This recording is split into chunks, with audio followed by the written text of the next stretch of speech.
The weight of the quiet house pressed against my chest like an unseen shroud.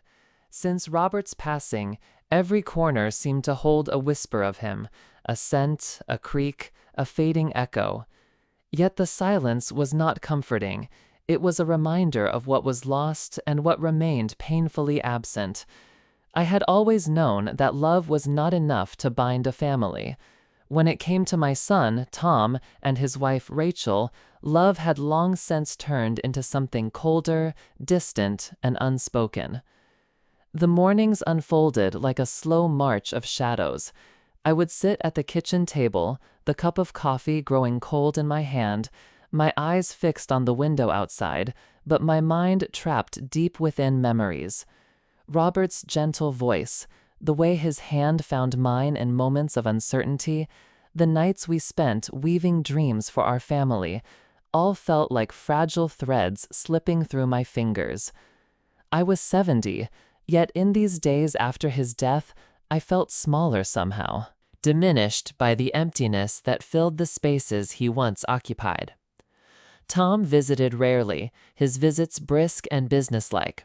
Rachel, ever poised and sharp, carried herself like a queen in a house that once echoed with laughter and warmth, but now felt like a cold fortress. I had given decades to this family, stood by Robert as we built the business from the ground up, endured the silent treatment and 1,000 tiny slights, all for the hope that my son would one day appreciate the sacrifices I made. But now the invisible thread that connected us had frayed beyond repair. This morning was no different. I was in the living room, half listening to the distant murmur of voices from the study when a particular phrase sliced through the mundane noise and froze me in place. "You know she's irrelevant now." Tom's voice was low, but laced with scorn. "Without Dad, Eleanor's just a shadow. She has no real say. It's our time to take control." Rachel laughed, a sound so cold it almost shattered the fragile peace I clung to. "Exactly. She's holding on to scraps that don't belong to her. The shares, the memories, it's all just dead weight. We have to move fast before she wakes up to reality." That moment felt like a blade sliding into my side. They were talking about me, as if I were some obstacle rather than the mother who helped raise Tom, the woman who had kept the family together through all storms, even the ones no one else noticed. My hands clenched, but I forced myself to stay still, my breath steady but shallow as the cruel words rippled through my veins. What had I become to them? A mere caretaker of memories? A relic of a past easiest to erase? They saw me as powerless, a woman whose strength was invisible, a mother whose silence was mistaken for weakness. But beneath this quiet exterior, long buried beneath years of neglect and unspoken grievances, something stirred.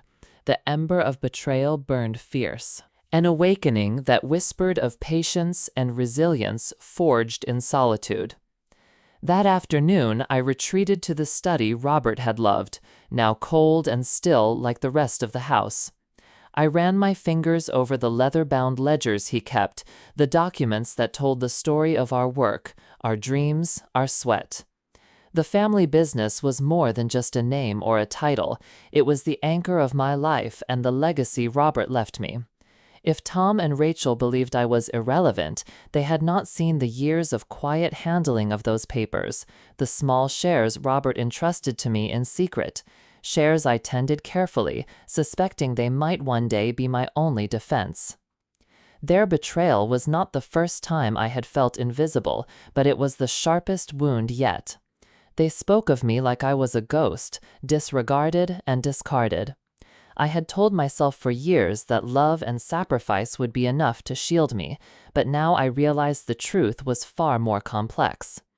The sun dipped low, casting long shadows across the floor, mirroring the heavy weight in my heart. Tears threatened to well up, but I blinked them back, for what was the use in crying over those who had never truly seen me? Instead, I let the silence settle around me, that familiar cloak I had worn for so long. It was in this quiet that the first seeds of a decision took root. not one born of rage or despair, but a slow-burning realization that I would no longer be just a shadow in their story. I thought of the life lessons Robert had shared in hushed tones late at night, his faith in the unseen strength that lived within me, the strength he admired but others dismissed. I knew I was burdened with pain, but also with the resolve to find a way back, from the sidelines to the center, from invisibility to power. As darkness fell, I walked through the empty halls, each step a quiet echo of the years spent waiting for respect that never came. I was a mother, a widow, a silent witness to betrayal that cut deeper than any visible wound. Yet, as the night embraced the house, I understood that the end of one story was the beginning of another, one where silence would not be my prison, but my weapon. In that moment, beneath the weight of loss and rejection, I found a quiet, simmering strength. In silence, I became a force unseen, and for the first time since Robert's passing, I felt something else: hope.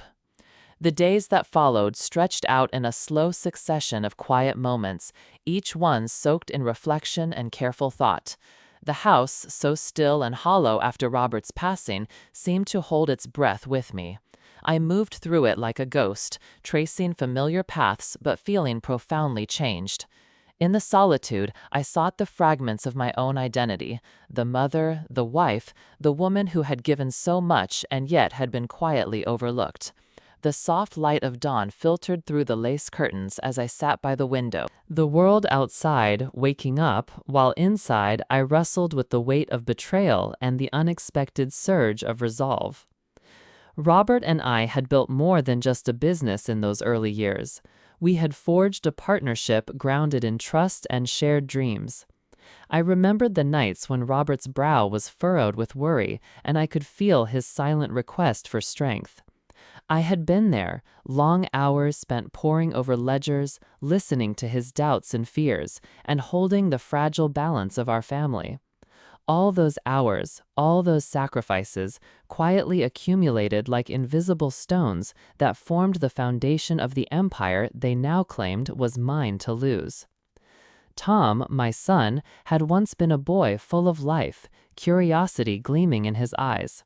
I had nurtured him with love, guiding him with a steady hand, hoping he would carry forward the values Robert and I cherished. And then came Rachel, poised, intelligent, and fiercely determined. They made their plans with a certainty that left no room for me, their voices filled with ambition and entitlement. It was clear now that they thought of me as irrelevant, a shadow from a past they wished to erase. Their words echoed in my mind, harsh and unyielding.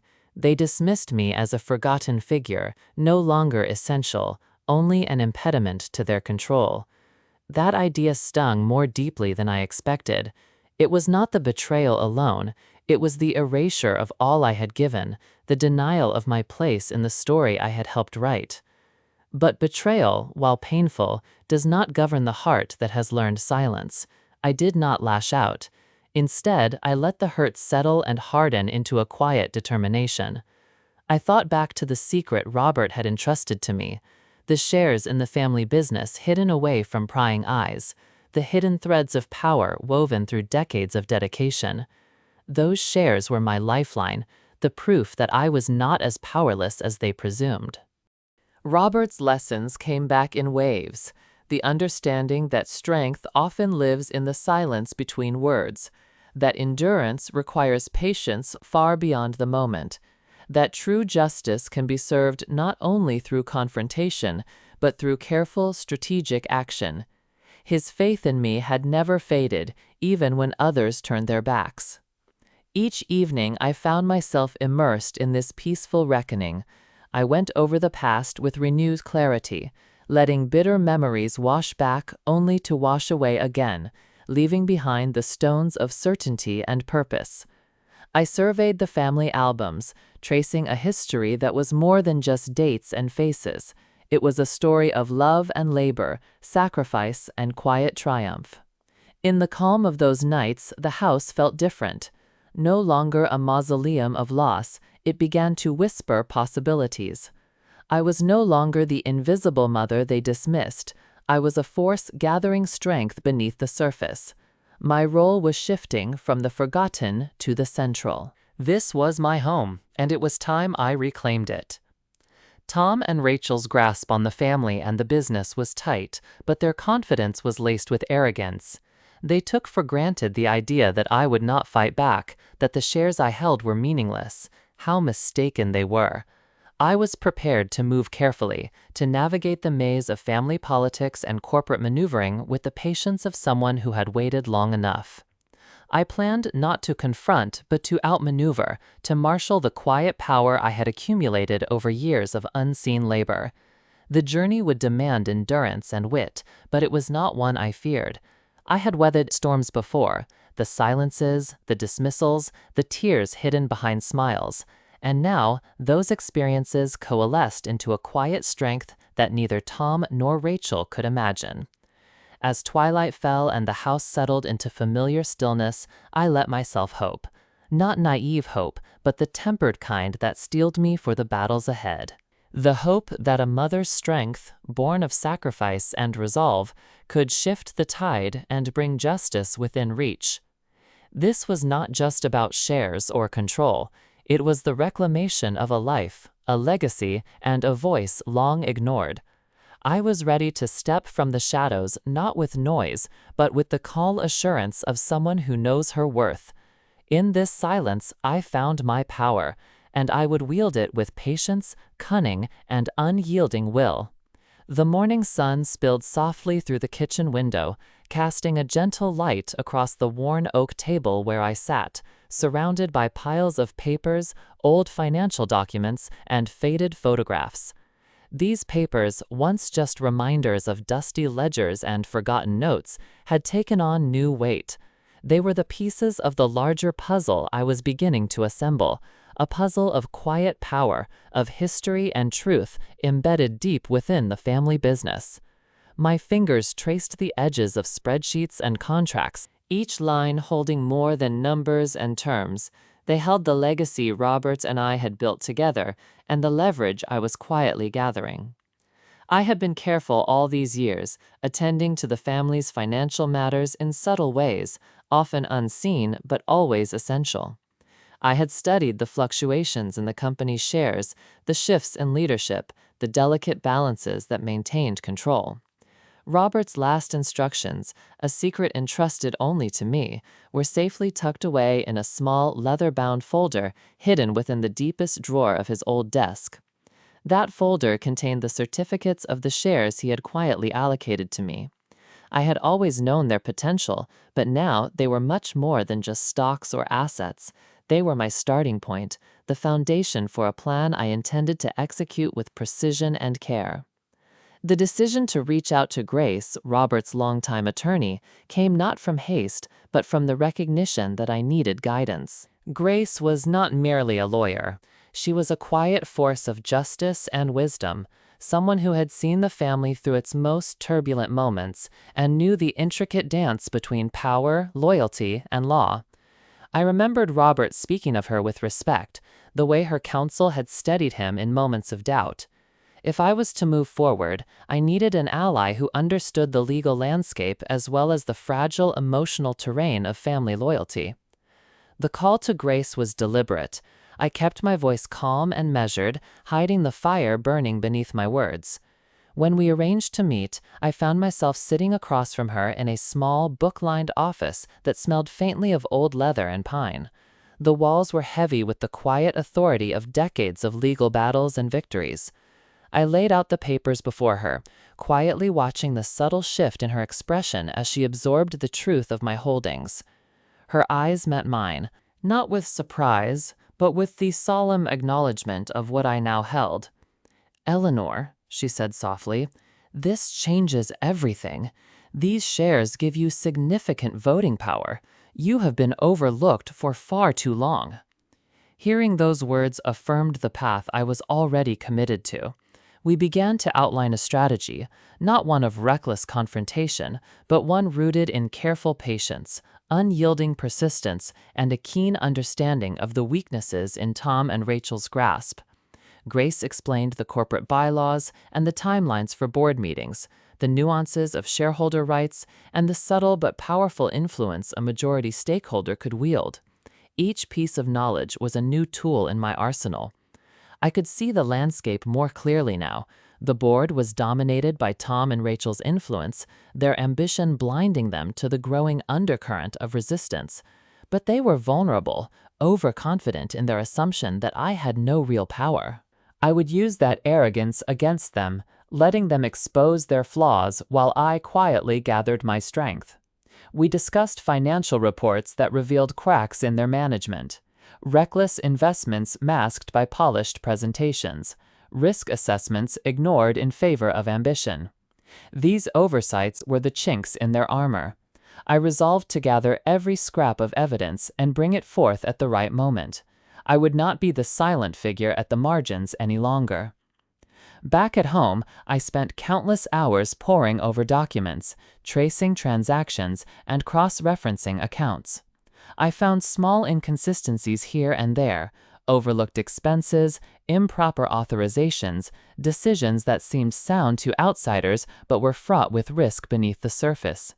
Tom and Rachel's desperation to secure control had led them to neglect details that I, with years of experience and patient observation, could uncover. I made lists and plans. I began to track attendance at board meetings, remembering who held alliances and who might be swayed. I considered approaching some of the more disillusioned directors, those who quietly doubted Tom and Rachel's leadership but had yet to voice their concerns. Discretion was paramount. Every step had to be calculated to prevent alerting my son and daughter-in-law prematurely. The house, once heavy with silence, now hummed with an invisible current of purpose. I would spend moments wandering the rooms, allowing my thoughts to settle and grow. I remembered Robert's quiet confidence, his faith in my strength even when no one else did. It was as if he were walking beside me, guiding my steps with his unwavering belief in justice. Each night, I set aside the emotional weight to focus on the cold facts, numbers, contracts, alliances, and the growing web that connected them. I practiced patience, knowing that timing was crucial. The family business was more than just a company. It was the heart of our history, and with it, my claim to respect and justice. I also began to document the conversations I overheard during family dinners and casual gatherings. Tom and Rachel rarely moderated their language in front of others, believing I was too detached or old-fashioned to grasp their ambitions. But I listened closely, filing away every careless word, every mockery disguised as humor. These snippets would serve as truths hard to deny when the moment to reveal them arrived. Despite the emotional burden, I remained composed, aware that my demeanor was a secret weapon. My calm exterior masked the storm of planning and resolve within. I was no longer the overlooked widow, quietly enduring the coldness of my family's indifference. I was the matriarch awakened, the unseen force ready to assert her rightful place. The days passed, each one bringing me closer to the moment when I would move, not recklessly, but with the precise timing of someone who knows that silence can be the loudest declaration. I began drafting letters, preparing my case with an unwavering eye for detail and fairness. Everything I did was measured, ensuring that when the time came, my actions would be undeniable and my justice unavoidable. In this process, I found a strange peace. The pain of betrayal persisted, but it no longer ruled me. Instead, I channeled it into a power both quiet and fierce. I was reclaiming my identity, my dignity, and the legacy Robert entrusted to me. At night, as the house settled into its hush, I felt the weight of the past lift slightly, replaced by a steady fire burning within. This was not the end of my story, but the beginning of a new chapter, one where patience, wisdom, and strength would guide me through the shadows cast by Tom and Rachel's ambition. I was ready to face the challenge, armed with the knowledge that in silence I had found my greatest weapon. The first time I stepped into the boardroom after Robert's passing, my heart beat with a quiet mixture of resolve and restraint. The polished mahogany table stretched long and imposing before me, the leather chairs around it filled with faces I had known for years, but few had truly seen me. Tom and Rachel were already seated, their expressions a careful blend of polite surprise and thinly veiled disdain. I met their eyes calmly, refusing to betray even a flicker of the storm rising within me. Throughout the meeting, I observed more than I spoke. The familiar rhythm of these gatherings was still laced with the heavy assumption that I was merely there out of duty, as if I were a relic haunting the edges of a business they now considered theirs. They glanced my way occasionally, as if trying to gauge whether I had any real power left, and I was content to let them underestimate me. That underestimation was my ally. When discussions arose about new investments and plans to consolidate their control, I listened with sharp attention. Beneath the glossy presentations and confident pitches, I noticed cracks, rushed decisions, unchecked risks, ambitions overriding prudence. With the quiet patience I had honed over years, I asked pointed questions, not in accusation, but with the measured calm that forced explanations. Each question was a small act of assertion, a way to remind them that my voice mattered and my presence was not symbolic. Tom's replies carried clipped impatience. Rachel's smile tightened, her eyes flickering with irritation. They had always believed that control over the family business would eventually be theirs without resistance. They believed me a fading shadow, easily overshadowed by the flashier ambitions of youth. What they did not realize was that the quiet matriarch sitting at the table was preparing to steer the ship back on course, not with force, but with precision. Over the weeks, I used my shares strategically. I voted against proposals that risked the company's health or that served only to enrich Tom and Rachel's immediate ambitions. Each veto was a subtle but unmistakable message. I was no longer the passive observer. My presence was a new variable in the balance of power, and it unsettled the board more than I expected. The whispers grew, questions about who I was becoming, what driving force lay behind the widow's calm demeanor. I did not rush or gesture grandly. Instead, I focused on consistency. My votes were reasoned and backed by evidence. I presented alternatives that prioritized long-term stability over short-term gain. Slowly, the narrative shifted.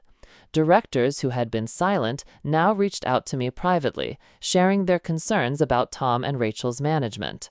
I listened with gratitude, but guarded their confidences carefully. Every piece of information, every alliance formed was another thread in the fabric of the plan that was weaving itself around the ambitious couple. The family dinners became battlegrounds of unspoken tension. Tom and Rachel's smiles were strained, their tones sharper when addressing me. But I held my silence or responded with controlled grace, letting their frustration reveal their insecurity. The room felt charged, but I was grounded, knowing that my role was to methodically dismantle their assumptions, not confront them with loud accusations. One evening, as the discussion turned heated over a new proposal to divest a crucial asset of the business, I spoke clearly and firmly.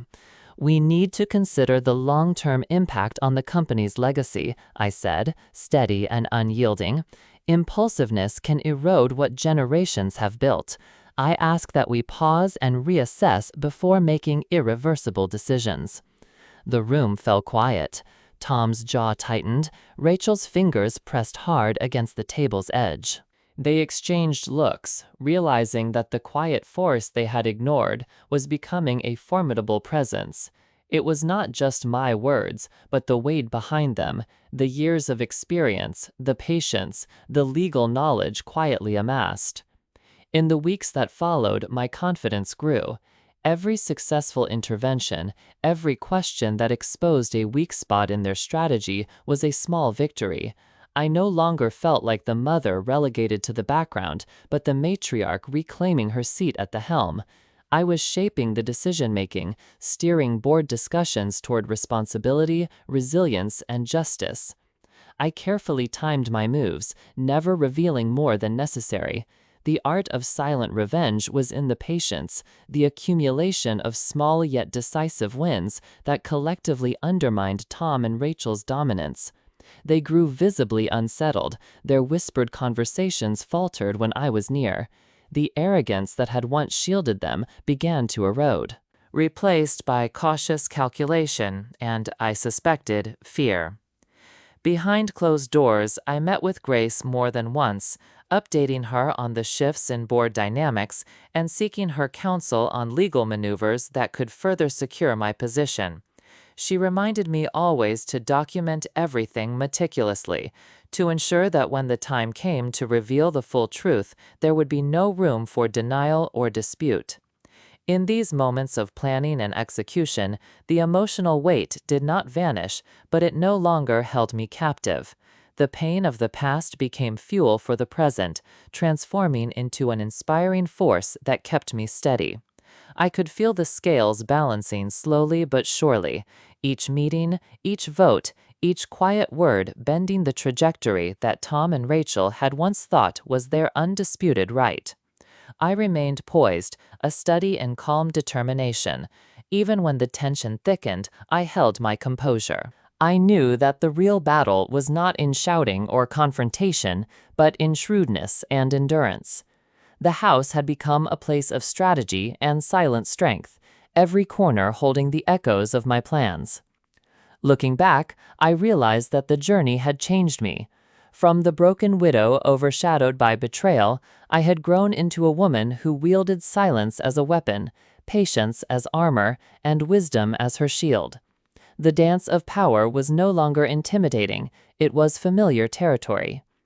Each day I arrived at the boardroom with a calm that unsettled my opponents and reassured allies. My role was no longer that of a caretaker supplicant. I was the matriarch, the guardian of legacy, and the steward of justice. The quiet reclamation of my power was unfolding exactly as it should, methodically, thoughtfully, irrevocably.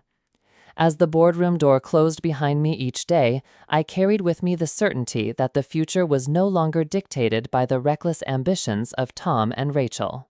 It was shaped by the silent strength of a mother who refused to be invisible, a mother who, in silence, had found her true voice. The air in the boardroom was thick, heavy with unspoken tension and restrained surprise. Months of patient maneuvering had brought me to this pivotal meeting, the one that would irrevocably alter the course of the family business and forever change the balance of power. Tom and Rachel sat to one side, their faces a patchwork of forced calm and barely concealed anxiety. They had believed me to be fragile, a silent shadow fading into irrelevance after Robert's death. Yet here I was, standing firm with evidence in hand and a resolve sharpened by years of betrayal and quiet endurance. The polished table reflected the stark contrast between the past and what was now unfolding. I unfolded the carefully organized documents, letting them rest on the surface like quietly unavoidable truths. The room fell into a hush as I began to speak, my voice steady yet imbued with a strength that left no room for doubt. Page after page, I revealed the cracks in Tom and Rachel's management. Reckless financial decisions hidden beneath glossy presentations, approvals made without due diligence, and increasing liabilities that threatened the company's very foundation. The numbers were unforgiving. They told a story of ambition overriding prudence and personal gain eclipsing stewardship. Tom's confident posture slackened with each revelation. Rachel's tight grip on her pen revealed nerves she attempted to mask behind a composed exterior. Their whispered consultations turned into uneasy silence as the board absorbed the weight of the facts. Then came the moment I had prepared for.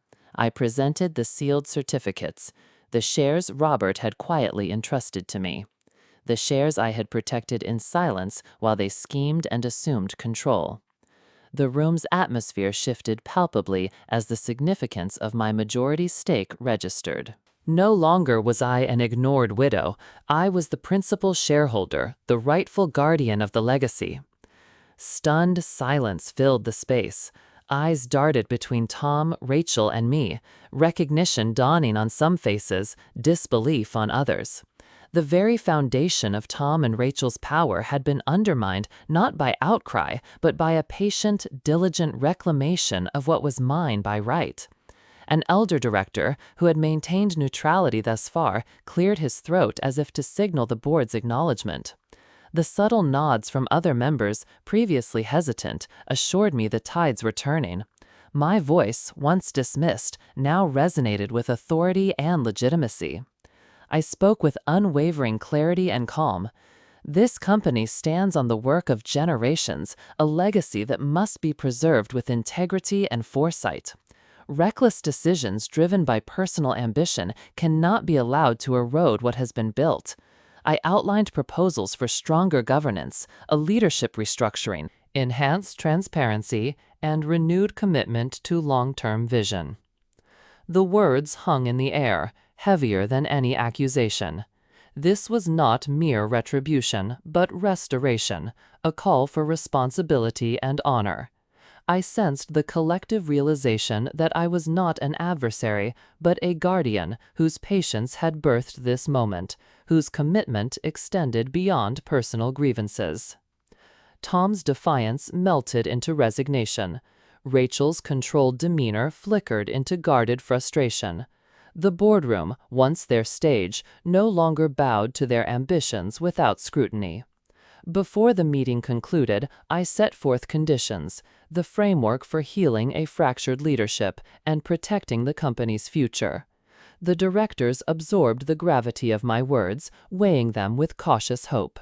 The power once wielded by Tom and Rachel was clearly balanced now by my rightful influence. As the session ended, the tension morphed into quiet acknowledgement. Tom and Rachel gathered their things with tight-lipped expressions, their defeat palpable yet unspoken. I remained seated, absorbing the profound fulfillment that only a battle born of years of silent fortitude could bring. Stepping out of the boardroom, I felt a release from years of invisibility, a shedding of burdens long carried in silence. The victory was quiet but seismic, the restoration of respect, order, and truth. The patient strategy I had crafted with care and courage had brought justice without spectacle. Later, in the solitude of my home, I let the tears come, not from pain, but from the deep peace of reclaimed strength. Robert's faith in me, whispered in moments when the world looked away, felt present and alive. I was the strength he saw, the mother who refused to be forgotten. In silence, I had found my voice, soft yet unbreakable. The shadow they once ignored was now the guiding light that would shape the family's future. The story had changed, and I was no longer invisible. The house felt transformed, as if the very air within had shifted to carry a lighter, steadier breath. Gone was the oppressive silence that had once clung to every corner, replaced now by a calmness born from resolve and renewal. As I moved through the rooms, the study where Robert and I had dreamed side by side, the kitchen where family chaos had once unfolded, the living room filled with photographs of a past I had carried quietly, each space seemed to remember me differently. The shadows of neglect were fading, replaced by a gentle glow of possibility and peace. Tom and Rachel had withdrawn from their aggressive pursuit of control, their ambitions checked by forces they had long undervalued. I had watched as the certainty in their eyes dimmed, replaced by an uncertain wariness. They had thought the loss of Robert would leave me vulnerable, an easy obstacle to sidestep. Instead, they faced a quietly fierce presence, one who had gathered strength in silence and cultivated patience as her greatest weapon. The family business, once their battleground, was now entrusted to my careful stewardship. Those shares Robert had quietly placed in my hands were far more than paperwork. They were the embodiment of legacy, trust, and enduring strength. In the office freshly repainted, bathed in sunlight streaming through clean windows, I felt the weights of duty and possibility intertwined. It was a sanctuary where the past met the promise of a future remade. I found myself drawn to the window, watching as the evening sky bloomed in shades of gold and violet. The warmth of the fading sunlight wrapped around me, reminding me of the journey, a path not of confrontation, but of enduring faith, shrewdness, and quiet courage. I recalled Robert's whisper in darkest hours, his faith in my resilience when the world seemed poised to overlook me. That faith had been the anchor that steadied me through storms of doubt and betrayal. Now, unshackled by years of neglect, I carried his belief forward, not solely for my own sake, but for the family whose roots we had planted and who now needed healing. The road ahead was neither smooth nor certain. Mending a family fractured by years of silence, unspoken pain, and sharp conflict would require more than authority. It demanded compassion, patience, and humility. I was ready for this challenge. Armed with the quiet strength I had nurtured, I could lead not only with wisdom, but with open arms and an open heart. As night settled over the house, the protective hush that enveloped me felt sacred. The transformation from overlooked widow to commanding matriarch was complete. In silence, I had become the strength they had never anticipated, the unseen foundation that would support a renewed legacy. This moment held no prideful triumph, no boastful victory. It was the reclamation of identity, respect, and love that had long laid dormant. It was the rebirth of a home preserved not by conflict, but by the steadfast, silent heart of a mother who refused to be forgotten.